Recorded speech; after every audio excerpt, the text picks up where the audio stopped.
Sa inyo kung paano magtaas ng power window. Basic idea lang para kung sakali mangyari sa inyo masira yung switch ninyo na power window, pwede niyo gawin to kasi ito nakatambak ng Pajero at power window siya, nakababa yung mga bintana. So ulanin, arawin, pasukin na alikabok, so hindi maganda. So ganito, kuha kayo ng positive na linya galing sa battery. Kasi mukhang gulo-gulo yung wiring nito, kahit i-switch mo siya hindi gumagana yung power window switch. So sa ibang kaso, mga kaibigan natin dyan, yung power window switch nila ay sunog na, tunaw na, so hindi maiangat yung bintana. So ganito pwede nyo gawin. Kuha kayo ng power dyan, no? Sa battery, positive.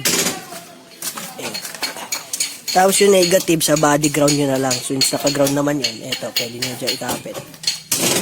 Yan yung ground. So yung motor ng power window, hahanapin nyo, eto. Positive, negative lang naman lagi ang motor ng power window. Yan, dalawang wire. So pag dinikitan nyo yan ng power, ang mangyayari dyan, aangat. Pag binaliktad ninyo yung wire, bababa. So ito yung sample. Kaya lawakan mo nga saglit, mabilis lang. Pakita ko na kung paano. Naka-video. So ganito mga kaibigan. Isang positive yung blue, isang negative yung gray. So kunin nyo yung motor ng power window. Ito yung wire nya, yung socket. Dikit nyo lang. Isa sa positive, isa sa negative. Makita nyo yan, aakyat yung bintana at bababa. Pag binaliktad ninyo, bababa.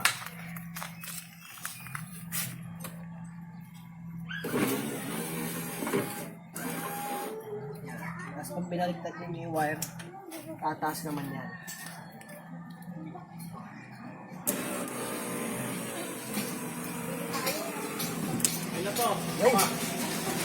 Okay. So, ganun lang. Thank you. So, ganun lang mga kaibigan. No? Positive, negative, ang power ng motor. Pag binaliktad ninyo yung polarity, yung positive nilagay nyo sa kabila, bababa naman. Pag binaliktad nyo naman ulit, yung negative naman ang nilagay nyo rito, tataas naman yun.